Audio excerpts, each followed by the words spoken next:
దగ్గర పనిచేసే కొరియోగ్రాఫర్ ని స్రష్ట వర్మ ఆ అమ్మాయిని లైంగిక అత్యాచారం చేశాడని చెప్పి ఆ అమ్మాయి కేసు పెట్టింది. ఆయన మీద పోక్సో కేసు పెట్టారు, protection of children from sexual offences POCSO case. దాని ప్రకారం ఏంటంటే మైనర్స్ ఎవరైనా అబ్బాయి అయినా అమ్మాయి అయినా జెండర్ న్యూట్రల్ యాక్ట్ అంటారు దాన్ని. అబ్బాయిలైనా అమ్మాయిలైనా 18 ఏళ్ళ లోపల వాళ్ళ అనుమతితో మనం పేర్లు పెట్టుకున్న ఒక 18 ఏళ్ళ అబ్బాయి ఒక 16 ఏళ్ళ అమ్మాయితో ఆ అమ్మాయి ఇష్టపూర్వకంగా కలిసినా కూడా అది నేరం కిందకే వస్తుంది, పోక్సో అప్లికబుల్ అనమాట. సో అలాగా ఈయన ఒకవేళ ఆ అమ్మాయి సష్టవర్మ తన అనుమతితో ఈయనతో కలిసినా కూడా ఆ అమ్మాయి కంప్లైంట్ మేరకి అది ఖచ్చితంగా పోక్సోనే వర్తిస్తుంది. ఆ రకంగా ఈయన బాగానే కేసులు ఎదుర్కొన్నాడు. మా ఇండస్ట్రీలో రెండు రకాల ఇదిగా మనం చూడొచ్చు. ఒకటి ఏంటంటే అబ్బాయిలకి వేషాలు ఇవ్వడమో లేకపోతే ఇంకోటో చేసినప్పుడు ప్రొడ్యూసర్ కానీ డైరెక్టర్ కానీ కొంతమంది అబ్బాయిల దగ్గర డబ్బులు తీసుకోవడము, అంటే నీకే ఎందుకు ఇవ్వాలి వేషం, దీనికి 5-6 మంది సూట్ అవుతారు, నీకే నేను ఎందుకు ఇవ్వాలి అనేది ఇతను అడుగుతాడు. అతను సరే మీకేం కావాలి సార్ అన్నప్పుడు ఏదో అతను ఫేవర్ అడుగుతాడు, డబ్బులు ఇస్తారు. ఇవి జరుగుతుంటాయి. ఒక్కోసారి చిన్న సినిమాల్లో ఆ హీరోలుగా ఉన్న వాళ్ళే పెట్టుబడులు కూడా పెడుతుంటారు. ఇదే ఒక అమ్మాయి అనుకో, ఆ అబ్బాయిలు అంటే జనరల్గా ఎక్కువ మెయిల్ డామినేటెడ్గా ఉంటుంది కాబట్టి ఇండస్ట్రీ, ఓ డైరెక్టర్ కానీ లేకపోతే ప్రొడ్యూసర్ కానీ అమ్మాయిని ఏమడుగుతారు సహజంగా, ఈ సెక్సువల్ ఫేవరే అడుగుతారు. అలాగా అమ్మాయిలకి ఇష్టం ఉంటే చేస్తారు, లేకపోతే వెళ్ళిపోతారు. ఇది ఇంతవరకు కూడా ఏమి ఇబ్బంది లేదు నిజానికి, ఎందుకంటే ఓపెన్గా అడిగాము, నాకు ఇష్టం లేదనేది వదిలేసాం. కానీ ఇట్లా కాకుండా వాళ్ళని అరెస్ట్ చేయడం అనేది చట్టరీత్యా నేరం. రెండోది అసలు అడగడమే తప్ప అనే చర్చ ఉంది. అవును, ఇప్పుడు నేనెందుకు నీకే ఇవ్వాలి అనేది వీళ్ళ లాజిక్. ఇవి దీనేమంటారు, మన మీద రిపోర్ట్ చేయనంత వరకు అన్ని సక్రమంగా నడుస్తూనే ఉంటాయి. ఇవన్నీ నడుస్తాయి.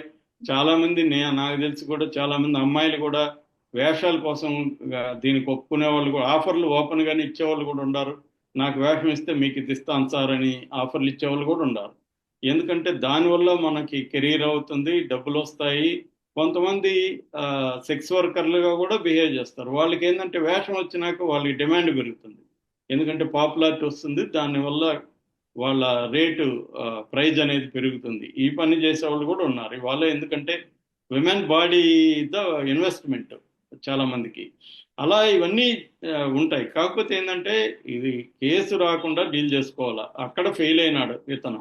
సో ఇప్పుడు ఇతను ఝాన్సీ మీద స్టేట్మెంట్ ఇచ్చాడు, ఈమె ఇలా దారుణంగా మాట్లాడుతుందని.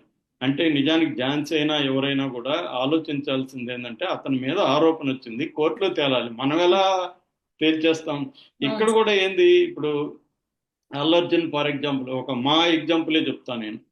హేమ మీద ఏమో ఆరోపణలు వచ్చాయి, డ్రగ్స్ తీసుకున్నారని. నిజానికి ఆ కేసు ఏం నిలవలేదు. ఆరోపణలు రాగానే ఆమెను సస్పెండ్ చేసేశారు మాలో నుంచి.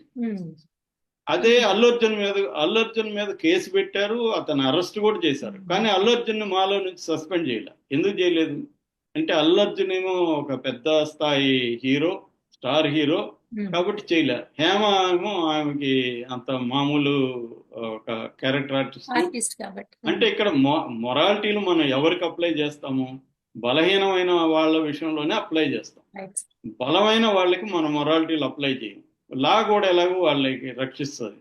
ఈ సమాజంలో ఏంటంటే అందుకనే మొరాలిటీ గురించి మాట్లాడేటప్పుడు కూడా ఏ కాంటెక్స్ట్ లో మాట్లాడుతున్నాడు, ఎవరి గురించి మాట్లాడుతున్నారు అనేది వెరీ వెరీ ఇంపార్టెంట్. సో అలాగా ఇతను ఇదే పెద్ద స్థాయి ఫ్యామిలీలో వ్యక్తికి అనుకోండి ఇలా మాట్లాడరు ఎవరు కూడా. జానీ మాస్టర్ బదులుగా వాళ్ళు ఎవరు ఉన్నారు అనుకోండి, అప్పుడు వేరే రకంగా ఉంటుంది అనమాట. సో అది బేసిక్ గా జరుగుతుంది. ఎందుకంటే అట్లా అనుకుంటే మనకి శ్రీరెడ్డే చాలా పెద్ద పెద్ద వాళ్ళ మీద అంత ఆరోపణలు చేసింది. మరి వాళ్ళంతా ఇదే విధంగా వీళ్ళు మాట్లాడారా? లేదు కదా. కాబట్టి ఇక్కడ ఏంటంటే ప్రతిదాని కాంటెక్స్ట్ లో మనం చూడాలి. ఆ కాంటెక్స్ట్ లో ఖచ్చితంగా జానీ మాస్టర్కి ఒక రకమైన అన్యాయం. ఆయన యూనియన్ లో పెట్టుకోలేదు, ఆయన అవార్డు క్యాన్సిల్ చేశారు, ఆయనకి వేషాలు ఇవ్వకుండా కూడా ఆయనకి అంటే ఛాన్సెస్